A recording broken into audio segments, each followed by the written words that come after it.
మన పూర్ణిమ సిల్క్స్ లో కాదాంబరి కలెక్షన్స్ స్వచ్ఛమైన కంచి పట్టు చీరలు. వివరాలకు కాల్ చేయండి. బీఆర్ఎస్ పార్టీకి సంబంధించి రెండు కీలక నేతలకు ఊహాగానాలు విపరీతంగా వినిపిస్తున్నాయి. అందులోనూ ప్రధానంగా వినిపిస్తోంది కాంగ్రెస్ సీనియర్ లీడర్, మాజీ ఎమ్మెల్యే, మాజీ ఎమ్మెల్సీ జీవన్ రెడ్డి గారు బీఆర్ఎస్ పార్టీలో జాయిన్ అవుతారు. ఆయన కూడా ఒక డెసిషన్ తీసుకోబోతున్నారు, అనౌన్స్ చేస్తారు అనేది. అంటే అక్కడ ఆల్టర్నేట్ లేదు ఆయనకి. ఇప్పుడు సంజయ్ గారు ఇందులోంచి అందులో పోయారు, ఆయనకు టికెట్ కన్ఫర్మ్ అవుతుంది. నెక్స్ట్ ఆయన టికెట్ కన్ఫర్మ్ అయినాక ఈయన ఏ పార్టీలో పోవాలి? ఆయన సెల్ఫ్ మేడ్ లీడర్, ఆయనే ఒక అసెట్ ఏ పార్టీకి అయినా. ఆయన బీజేపీని అడిగినా టికెట్ ఇస్తారు, టీఆర్ఎస్ని అడిగినా టికెట్ ఇస్తారు. కాబట్టి రెండిట్లో ఏది ప్రిఫర్ చేయాలనేది ఆయన ముందున్న సమస్య. కొత్త పార్టీ పెట్టలేడు ఒక్క కాన్స్టిట్యున్సీలో. సో ఆయన బీఆర్ఎస్ని ప్రిఫర్ చేస్తాడు. Win win situation. సంజయ్ పోయినందుకు ఆ స్థానాన్ని గెలిపించుకోవాలని బీఆర్ఎస్కి ఉంటుంది. ఉన్నప్పుడు Jeevan Reddy is the best option అవుతారు. జీవన్ రెడ్డిలో కొన్ని మంచి క్యారెక్టర్స్ ఉన్నాయి. ఒకటి, మోస్ట్ సీనియర్ లీడరే కాకుండా నాన్ కరప్టెడ్. ఆయన ఏం ప్రజలకు డబ్బులు ఇచ్చి సారబోసి ఓట్లు అడగాడు. అటువంటి లీడర్స్ లేరు. కాబట్టి అది పార్టీకి ఒక అసెట్ అవుతాడు ఆయన. తర్వాత ఆయనకున్న ఎక్స్పీరియన్స్ టీడీపీలో కానీ కాంగ్రెస్లో కానీ 40 ఏళ్ళ సుదీర్ఘ ప్రయాణంలో ఒక అడ్వకేట్గా ప్రస్థానం మొదలుపెట్టి ఎన్నో శాఖలకు ఆయన మంత్రిగా పనిచేశాడు. ఎప్పుడు అసెంబ్లీలో చర్చ జరిగినా తెలంగాణ కోసం నిలబడ్డాడు. అంటే ఇప్పుడు కాదు, 90sలో నాకు ఆయన స్పీచెస్ అన్ని ఇప్పటికీ నా చెవులో వినబడుతూ ఉంటాయి. 97లో అసెంబ్లీలో తెలంగాణ మీద చర్చ జరిగినప్పుడు కూడా ఆయన అనర్గళంగా తెలంగాణ మీద మాట్లాడాడు. కాబట్టి పార్టీకి ఒక అసెట్ ఆయన రావడం అనేది ఆయనకు ఒక అసెట్. ఓకే, సో బీఆర్ఎస్ పార్టీలోనే జాయిన్ అవుతారని మీరు అనుకుంటున్నారు? నేను 100% ఇలానే వస్తాను. ఎందుకంటే ఆయన మెచ్యూర్డ్ పొలిటీషియన్. బీజేపీ అక్కడ ఏం లేదు జగిత్యాలలో. ఒకవేళ ఆయన బీజేపీలో పోతే ఆయనకు మైనస్ అవుతుంది అక్కడ. ఓకే, సో ఇప్పుడు రెండో లీడర్ గురించి మాట్లాడుకుంటే ఈటెల రాజేందర్. ఆయన నన్ను బీఆర్ఎస్ పార్టీ మెడల్ పట్టి బయటికి గెంటేసింది, 5 ఏళ్ళు అయింది, ఆ తర్వాత నేను ఇప్పుడు రెస్పాండ్ అవుతున్నాను అని ఆయన మాట్లాడారు. నేను శోభ మళ్ళీ బీఆర్ఎస్లోకి వెళ్తాము అనేటువంటి మాటలు ప్రచారాలు చేస్తున్నారు అనే దాని మీద. సో ఈటెల రాజేందర్ నేను వెళ్ళను అనే మాట చెప్తున్నారు. బట్ ఆయన పేరు ఎందుకని పదే పదే వినిపిస్తోంది? అంటే ఆయన అభిమానులు కోరుకుంటున్నారు. అక్కడ ఉంటే గెలవడు అనవసరంగా. అంటే ఎమ్మెల్యే గెలుతాడు, బట్ ఆయన ఎక్స్పెక్ట్ చేసిన మంచి పొజిషన్లు ఏమీ అందులో రావు. ఎందుకంటే బీజేపీ గవర్నమెంట్ వచ్చే పరిస్థితి లేదు. మళ్ళీ ఎంపీగానో గెలవాలి, లేకుంటే ఎమ్మెల్యే గెలవాలి. అయితే ఇవాళ ఉన్న సిచ్యువేషన్లో ఆయన కొంతకాలం మంత్రిగా ప్రజల మెప్పు పొందాడు. 7 సంవత్సరాలు, దాదాపుగా 7-7.5 సంవత్సరాలు. పర్టికులర్గా కోవిడ్ టైంలో కూడా ఆయనకు మంచి పేరు వచ్చింది. ఎంతోమందికి ఫోన్లు చేస్తే బెడ్లు ఇవ్వడం, ఆయన ప్రతి హాస్పిటల్ పోయి పేషెంట్లను విజిట్ చేశాడు. సో అట్లా ఆయనకు ఉన్న ఆ ఇమేజ్ వల్ల ప్రజలు ఏమనుకుంటున్నారంటే మీరు మళ్ళీ బ్యాక్ వెళ్ళాలి అనేది పెద్ద డిమాండ్ ఉంది. ఆ ఇంటర్నల్గా చెప్పేవాళ్ళు, క్లోజ్గా ఉన్న వాళ్ళు ఇంటర్నల్గా చెప్తున్నారు, బయట ఉన్న వాళ్ళు అయితే ఓపెన్గానే చెప్తున్నారు. సో ఈ ప్రజల డిమాండ్ అనేది ఇంపార్టెంట్. ప్రజలు ఆలోచిస్తున్న దానికి అనుగుణంగా పోగలిగితే 4 కాలాల పాటు మంచిగా ఉంటాడు. వ్యక్తిగత కోపాలు తాపాలు రాజకీయాలలో ఉండవు. ఎన్నికలకు ముందు నా చిరునామా ఏందని ప్రతి ఒక్క నాయకుడు చెక్ చేసుకోవాలి. ఇక్కడ ఉంటే నీకు ఉపయోగం లేదనుకున్నప్పుడు గదో పట్టుకోనో, కడుపులో తలబెట్టో, కాళ్ళు పట్టుకోనో తనకు అనుకున్న పార్టీలోకి ఎవరైనా పోవాల్సి వస్తుంది. ఎందుకంటే అది ఒకరోజు అవమానం కావచ్చు, మనకిష్టం లేని పని కావచ్చు, కానీ శాశ్వతంగా ఒక మంచి స్థానం దొరుకుతుంది. కాబట్టి ఆ రోజు జరిగిన ఈ ఆవేశాలు, అప్పటి కోపం కేసీఆర్ కింద ఉంటుందని నేను అనుకోను. ఈయనకు కూడా కేసీఆర్ మీద నన్ను ఇట్లా చేసిండే, అవమానపరిచిండే అనే కోపం శాశ్వతంగా ఉంటుందని నేను అనుకోను. రాజకీయాలలో ఇద్దరు మెచ్యూర్డ్ పీపుల్, కేసీఆర్ అయినా రాజేందర్ అయినా. కాబట్టి ఈ కోపాలు తాపాలు వాటిని ఇంకా కంటిన్యూ చేస్తారని నేను అనుకోను. డెఫినెట్గా వచ్చే అవకాశం అయితే ఉంది. కాకపోతే ఎప్పుడు అనౌన్స్ చేస్తారనేది వీ హ్యావ్ టు వెయిట్. ఇప్పుడు ఆయన అంత సీరియస్గా వాయిస్ చెప్పారు, వెళ్ళను, అంగీలు మార్చినంత ఈజీ కాదు రాజకీయ పార్టీ మార్చడం అంటే, అలాంటి పని నేను అస్సలే చేయను, ఒకసారి మారడమే తప్పు, అలాంటిది మళ్ళీ ఇంకోసారి ఆ తప్పు చేయను అని అన్న తర్వాత కూడా మళ్ళీ వెళ్తారు అనే స్కోప్ కనిపిస్తుందా? ఆయన క్విట్ చేసినప్పుడు అది అంటే నేనేమంటున్నా అంటే, ఆనాడున్న ప్రత్యేక పరిస్థితులలో ఆయన అందులోంచి బయటకు వచ్చాడు కదా. ప్రజల అవసరాల కోసం, ప్రజల ఆలోచనల కోసం తన అభిప్రాయాలను కూడా మార్చుకొని తలవంచాల్సి వస్తుంది ప్రజల నిర్ణయానికి. రాజకీయ నాయకుడికి ప్రజలే గిట్టరాయి. తనన్నా ప్రజలను లీడ్ చేయాలి తన ఆలోచనలకు అనుగుణంగా. ఆ సాధ్యం కానప్పుడు ప్రజల ముందు తలవంచాలి. కాబట్టి ప్రజలు కావాలనుకుంటున్నప్పుడు ఆయన రావాల్సి వస్తుంది, ఆయనకు తప్పదు. ఓకే, నేనైతే అందులో ఇంతకంటే పెద్ద స్థానం ఆయనకు వస్తుందని నేను ఆశించట్లేదు బీజేపీలో. కనీసం స్టేట్ ప్రెసిడెంట్ కూడా ఇవ్వలేకపోయారు. ఇక బీసీ ముఖ్యమంత్రి ఏం చేస్తారు వాళ్ళు? ఇంకా టైం ఉంది కదా, ఎలక్షన్స్కి ఇంకో 2 ఏళ్ల కాలం ఉంది అంటే కాబట్టి వాళ్ళ 2 ఏళ్లలో ఆలోచన సరళి ఫస్ట్ ఏంటంటే ఏ పదవి ఇవ్వాలన్నా ఆర్ఎస్ఎస్ బ్యాక్గ్రౌండ్ ఫస్ట్ ఉండాలి. ఈయనేమో కట్టర్ ఆర్ఎస్ఎస్ వ్యతిరేకంగా పెరిగినోడు, అంటే వ్యతిరేక అని చెప్పకపోయినా లెఫ్ట్ చింత తెచ్చిన 2 డిఫరెంట్ డైరెక్షన్స్ నుంచి వచ్చిన వాళ్ళు. చింత తెచ్చిన పులుపు చావదు అన్నట్టుగా ఈ లెఫ్ట్లో ఉన్న వాళ్ళకు నువ్వు ఏం చేయి, పైకి జై శ్రీరామ్ అన్నా కూడా లోపల ఉండేది ఉంటుంది. కాబట్టి వాళ్ళు హార్డ్ కోర్ వాళ్ళకే పదవులు ఇస్తారు. ఆర్ఎస్ఎస్ వెనకాల టచ్ ఉందా లేదా అనేది చాలా కీలకం. బట్ అదేమన్నా మిరాకిల్ జరిగితే చెప్పలేము రాజేందర్ విషయంలో. నాకు తెలిసినంత వరకు ఆడ కూడా ఇంకోటి బీసీ నాయకునికి వెళ్ళాలన్నప్పుడు రాజేందర్ కంటే కూడా బండి సంజయ్ వాళ్ళకు యాక్సెప్టబుల్ క్యాండిడేట్ అవుతాడు. ముఖ్యమంత్రి క్యాండిడేట్ అయినా పార్టీ అధ్యక్షుడిగా రుజువు చేసుకున్నాడు, కేంద్ర మంత్రిగా ఉన్నాడు, ఆర్ఎస్ఎస్ కార్యకర్త చిన్నప్పటి నుంచి. కాబట్టి వీళ్ళిద్దరి మధ్య కాంపిటీషన్లో ఎవరు వస్తారంటే సంజయ్కి ఇస్తారు. ఇంకా బ్రహ్మల్లో రాజేందర్ ఉండాల్సిన అవసరం లేదు. కాబట్టి this is the best time and decision. Okay, ఏ పార్టీతో పాటుగా ఎక్కడి నుంచి పోటీ చేస్తారు, ఏ పదవి కోసం పోటీ చేస్తారు అనేది, అటు హుజురాబాదా మల్కాజ్గిరియా, ఎమ్మెల్యేనా ఎంపీనా అనేది? హుజురాబాద్ నుంచే ఎమ్మెల్యే చేస్తాడు నేనైతే అనుకుంటున్నా. ఇది అనుకోకుండా ఆయన కలిసి వచ్చిన అవకాశం ఎంపీ అనేది. బట్ ఎంపీగా ఉండి ఆయన ఏదో సాధించాలనే ఆలోచనలో లేడు. ఆయన వాళ్ళ కాన్స్టిట్యున్సీ ప్రజలకు మేలు చేయాలనుకుంటాడు, ఇక్కడ రాష్ట్ర రాజకీయాల్లో కీలకంగా ఉండాలనుకుంటాడు. ఆ పార్టీలో ఉన్న బీఆర్ఎస్లోకి వచ్చిన ఆయన ఎమ్మెల్యేగానే ఉంటాడు. సో ఇప్పుడు మనం కొత్త పార్టీ గురించి మాట్లాడుకున్నట్టుగా సరికొత్త వేదికలు కూడా తెలంగాణ నుంచి రాబోతున్నట్టున్నాయి. అందులోనూ కూడా తెలంగాణ అస్తిత్వ వేదిక. ఇప్పుడు మళ్ళీ సపరేట్గా అస్తిత్వ వేదిక అని ఇప్పుడు ఒకటి మళ్ళీ తీసుకురావాల్సినటువంటి అవసరం, అలాంటి పరిస్థితులు ఉన్నాయా? ఇప్పుడే కాదు, 2014లో కూడా ఉండే. కానీ కేసీఆర్ గారి మీద ఉన్న అపారమైన గౌరవంతో ఆయనే ముఖ్యమంత్రి అయ్యే అవకాశాలు ఉన్నాయి. కాబట్టి ముఖ్యమంత్రి అయిన తర్వాత కూడా ఇంకా ఆయనే ప్రణాళికలో రాసిన అనేక అంశాలు ఖచ్చితంగా ఆ గ్యాప్ అనేది రాకుండా అస్తిత్వాన్ని కాపాడితే అనే నమ్మకంతో మాలాంటి వాళ్ళం అందరం కూడా సైలెంట్గా ఫాలో అయినాం. బట్ అస్తిత్వానికి అప్పుడు కూడా ప్రమాదం ఏర్పడ్డది, ఇప్పుడైతే చాలా ఎక్కువగా ప్రమాదం ఏర్పడ్డది. అయితే ఆ అస్తిత్వం అనే దానిలో చాలా అంశాలు ఉంటాయి.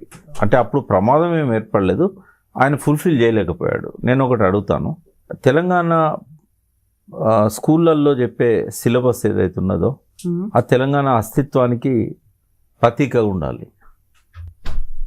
తెలంగాణ అస్తిత్వంలో మన ఆహారపు అలవాట్లు ఉన్నాయి, మన కళలు సాంప్రదాయాలు ఇట్లాంటివన్నీ ఉన్నాయి. మన అంటే సాంస్కృతిక అస్తిత్వం, తర్వాత పురాతత్వ అస్తిత్వం, ఇట్లాంటి అంశాలల్లో కేసీఆర్ గారు దృష్టి పెట్టలేదు.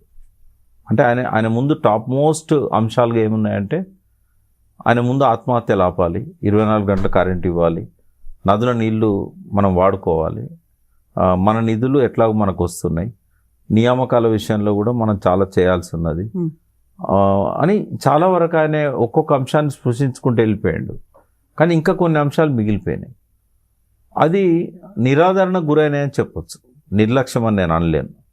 బట్ ఇప్పుడు వాటిని వెలికి తీసి ఆ అస్తిత్వానికి జవసత్వాలు ఇవ్వాలి. మన రూట్స్, మన జాగ్రఫీ, అన్ని రకాల అంశాలు ఉంటాయి, చరిత్ర, సంస్కృతి, ఎవ్రీథింగ్. కాబట్టి ఇది ఒక బ్రాడ్ పర్స్పెక్టివ్తోనే ఏర్పాటు చేసిన ఆర్గనైజేషన్. ఒక 3-4 నెలలు ఎఫర్ట్స్ పెట్టాము. నేను, శ్రీధర్ దేశపాండే గారు, పిట్టల రవీందర్ గారు, ప్రొఫెసర్ సీతారామరావు గారు, ఇట్లా చాలామంది ఉన్నారు అందులో. ప్రొఫెసర్ రాఘవరెడ్డి గారు హైదరాబాద్ సెంట్రల్ యూనివర్సిటీ ఉన్నారు, టంక్సాల అశోక్ గారు ఉన్నారు, ఇంకా చాలామంది ఉన్నారు, పేర్లు అని చెప్పలేను నేను. సో అందరం కలిసి ఏర్పాటు చేసేదే ఇది. శ్రీధర్ మాడభూష్ గారు ఉన్నారు, సైకాలజిస్ట్ వీరేందర్ గారు ఉన్నారు, ఇంజనీర్ జేఏసి వెంకటేశం గారు ఉన్నారు, తన్నీర్ వెంకటేశం, ఆయనతో పాటు కొంతమంది చీఫ్ ఇంజనీర్స్గా పనిచేసిన వాళ్ళు ఉన్నారు. అన్ని సెక్టార్స్లోకి వెళ్ళి ఐటీ వాళ్ళు ఉన్నారు, స్టూడెంట్స్ ఉన్నారు. సో వీళ్ళందరినీ మనం అందులో తీసుకున్నాం. సో అందులో ప్రొఫెసర్ కనకదుర్గ, రాజ్యలక్ష్మి ఇట్లాంటి అకాడమిషియన్సే కాకుండా హెడ్ ఆఫ్ ది డిపార్ట్మెంట్గా ప్రిన్సిపల్స్గా పనిచేసిన వాళ్ళు, తర్వాత జర్నలిస్ట్ మన శంకర్, బుచ్చన్న, ఇట్లా వీళ్ళందరూ కూడా అందులో భాగస్తులు. అయితే మొన్న దీనికి ఒక రూపం ఇవ్వాలి, దీనికి ఆవిర్భావము, దీనికి ఒక కమిటీ అనుకున్నప్పుడు నన్ను చైర్మన్గా ఎన్నుకున్నారు. నాతో పాటుగా మన పిట్టల రవీందర్ గారు కన్వీనరు, ఇదివరకు వాళ్ళకు శ్రీధర్ దేశపాండే గారు చీఫ్ కోఆర్డినేటర్ స్టేట్కి. ఇట్లా ఇదే నిర్మాణం అన్ని జిల్లాల్లో ఉంటుంది. ఓకే. దీనిలో ఏంటంటే ఎంతోమంది బీసీ అస్తిత్వవాదం కోసం పనిచేసే వరంగల్ నుంచి వేణు అని ఇట్లాంటి వాళ్ళు కూడా అంటే కొన్ని డిమాండ్స్ వస్తున్నాయి. బీసీలది కూడా అస్తిత్వం ఇవాళ పోరాటాలు జరుగుతున్నాయి అస్తిత్వం కోసం, దాన్ని కూడా ఇందులో భాగం చేయాలని వాళ్ళ డిమాండ్ ఉంది. అంటే ఇంకా కొన్ని అంశాల మీద క్లారిటీ రావాల్సి ఉంది. బట్ ఏది ఏమైనా కూడా అస్తిత్వానికైతే ఇవాళ మనం తప్పకుండా ఇంపార్టెన్స్ ఇచ్చి ముందుకు పోవాలనుకున్నాం. నాన్ పొలిటికల్గా, నాన్ పార్టీగా, నాన్ పొలిటికల్ అనలేం, నాన్ పార్టీ, ఏ పార్టీకి అఫిలియేట్ కాకూడదు. మాలో చాలామంది మేము బీఆర్ఎస్ని ఇష్టపడ్డా కూడా రాజకీయాలను, బట్ ఇక్కడ మాత్రం అది ఒక నాన్ పార్టీ వేదిక లాగానే ఉంచాలి. సో బీఆర్ఎస్ నుంచి సపోర్ట్ ఏమి ఉండదా? పార్టీలకు అతీతంగానే ఉంటుంది. పార్టీలకు అతీతంగా ఉంటుంది, ఏ రకమైన సపోర్ట్ ఉండదు. బట్ విధానాలు మంచి మేము ప్రవేశపెట్టినప్పుడు బీఆర్ఎస్కు అనుకూలంగా ఉండొచ్చు, ఒక్కోసారి కాంగ్రెస్ విధానాలకు అనుకూలంగా ఉండొచ్చు. ఇప్పుడు మూసీ మీద చర్చ జరుగుతుంది.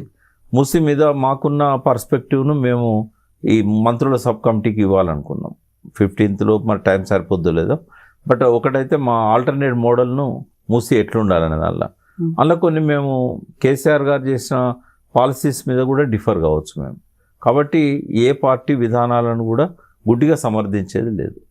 ఒకవేళ ప్రతిపక్ష పార్టీ చెప్పేటి కొన్ని బాగున్నాయి అనుకోండి, మేము చెప్పేది కూడా సిమిలర్ టోన్లో ఉండొచ్చు, దాన్ని ఏం చేయలేము మనం. బట్ ఏ పార్టీ కూడా ఇది కొమ్ము గాయకూడదు, ఇండిపెండెంట్గా ఉండాలి. తర్వాత బ్లైండ్గా క్రిటిసైజ్ కూడా చేయకూడదు అనుకున్నాం. దాని బ్యాలెన్స్ మెయింటైన్ చేయాలి. అన్ని విషయాలలో, రాజకీయ అంశాలలో జోక్యం చేసుకోకుండా అస్తిత్వపు రిలేటెడ్ అంశాలు వాటి వరకే పరిమితం అవుతామని అనుకున్నాం. అది బహుశా 19th రోజు ఒక మీటింగ్ పెట్టి 19th రోజు ఒక మీటింగ్ పెట్టి ఆవిర్భావ సభ చేయాలనుకున్నాం. ఈ లోపు ఒక ప్రెస్ మీట్ పెట్టి ఈ అంశాలు ఏంటి అనేది చెప్తాం. ఎందుకు అన్ని ఏప్రిల్ వేదిక అవుతున్నాయి? ఇప్పుడు April 27th ఏమో టీఆర్ఎస్ ఆవిర్భావం, April 25th ఏమో కవిత తన పార్టీని అనౌన్స్ చేస్తా అంటున్నారు. మీరు కూడా April 19th అంటున్నారు.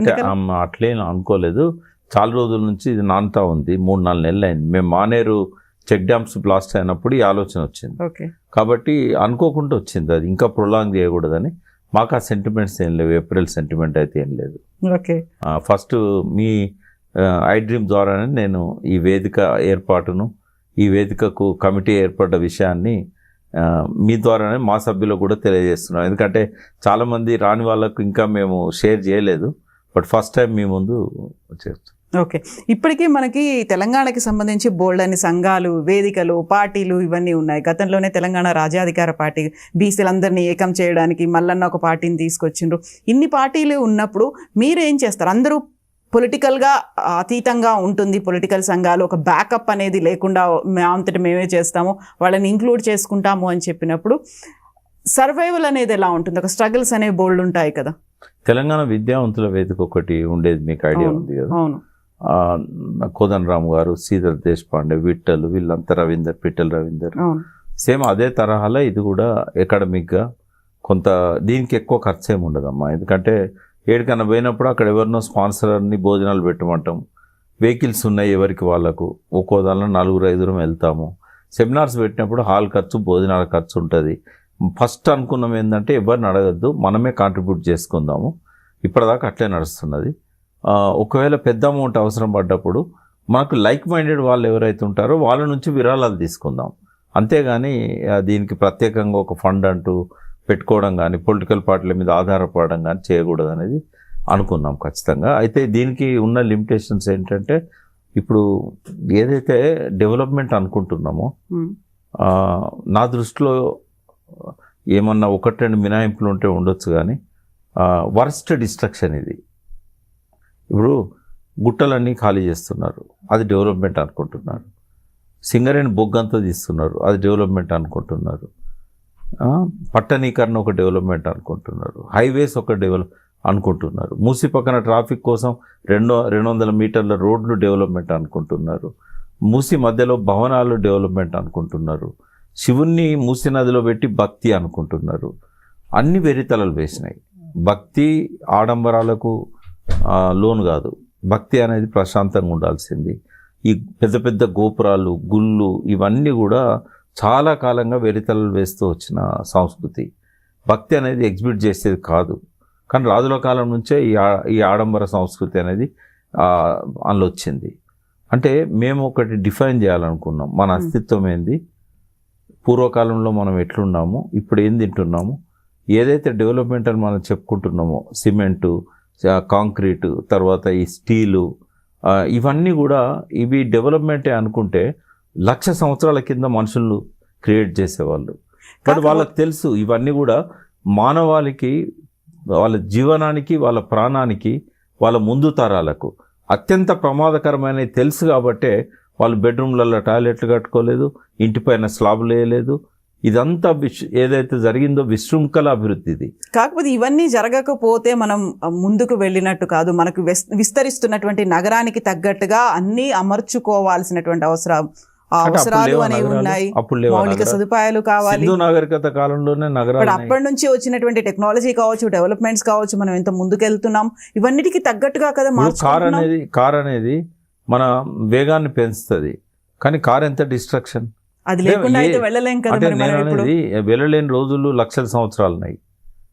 కారు వచ్చిన రోజులు నిజాము మసీద్కు నమాజ్ చేసుకోవడానికి పోతుంటే ఊళ్ళకి వెళ్ళి వచ్చి రోడ్ల మీద నిలబడి కారును చూసేవాళ్ళు.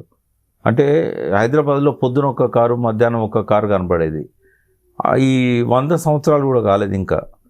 ఇప్పుడు 1,80,00,000 కార్లు, మనుషుల కంటే చాలా కార్ల సంఖ్య, అంటే అన్ని కలిపి 2 వీలర్స్ ఇవన్నీ కలిపితే 1,00,000 పైన హైదరాబాద్కి వచ్చినాయి. అంటే not at the stake of human life, not at the stake of 84 lakh creatures life. బయోడైవర్సిటీని ఫనంగా పెట్టి 84 లక్షల జీవరాశులను ఫనంగా పెట్టి మన ఓన్ శరీరాలను, మన ఆత్మలను ఫనంగా పెట్టి సాధించే డెవలప్మెంట్ ఒక డెవలప్మెంటా? ఇదంతా అభివృద్ధి పేరుతో జరిగిన విధ్వంసం. ఈ ఫార్మా ఒక విధ్వంసం. ఈ మూసీ లాంటి కన్నతల్లి నది అనేది, కన్నతల్లిని మలమూత్రాలతో నింపడమే కాకుండా వ్యర్థ రసాయనాలతో నింపడం అనేది ఎన్ని కోట్ల, వేల కోట్ల జీవరాశులు చచ్చిపోతున్నాయి. మీకు ఇంకోటి చెప్తున్నా, అత్యంత ప్రమాదకరమైనది ఏంటంటే ప్రతి 10 సంవత్సరాలకు 1 సెంటీగ్రేడ్ పెరగబోతున్నది. ఇంకొక 3 సెంటీగ్రేడ్ కనుక ఉష్ణోగ్రత పెరిగితే ఈ జలచరాలు అనేటివి ఉండవు.